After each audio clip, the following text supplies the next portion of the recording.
বিভিন্ন অনুষ্ঠানের মধ্য দিয়ে বিশ্ব মাতৃদিবস পালন করল কোচবিহার শিশু কিশোর সংস্থা। রবিবার কোচবিহার ব্রাহ্ম মন্দির চত্বরে অনুষ্ঠানে প্রধান অতিথি হিসেবে উপস্থিত ছিলেন কোচবিহার জেলা পুলিশ সুপার দ্যুতিমান ভট্টাচার্য ও তার মা রেবা ভট্টাচার্য।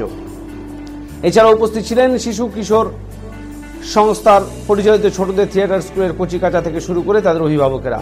এদিন গান, নৃত্য, আবৃত্তি প্রভৃতির মধ্য দিয়ে কোচবিহার শিশু কিশোর সংস্থার উদ্যোগে এই বিশ্ব মাতৃদিবস পালন করা হয়।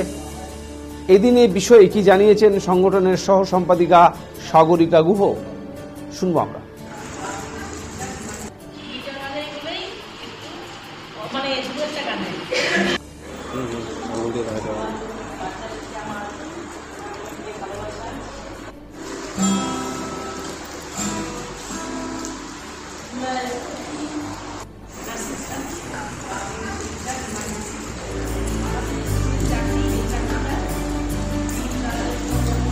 দিদি, কি হচ্ছে বিষয়টি একটু জানাবেন। আজকে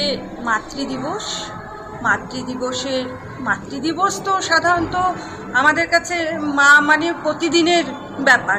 মার জন্য বিশেষ দিন বলে তো কিছু হয় না, তবুও যেহেতু একটা নির্দিষ্ট দিন মায়েদের জন্য ধার্য করা হয়েছে মাতৃদিবস হিসাবে, তো আজকে আমাদের শিশু কিশোর সংস্থার পক্ষ থেকে আমরা পেয়েছি আমাদের যে জেলার এসপি আছেন ওনার মা, কৃতি সন্তানের মা রেবা ভট্টাচার্য, আর আমরা পেয়েছি যেহেতু আজকে সেবিকার নার্সের ডে, সেই জন্য আমরা আরেকজনকেও পেয়েছি, রচনা বর্মন।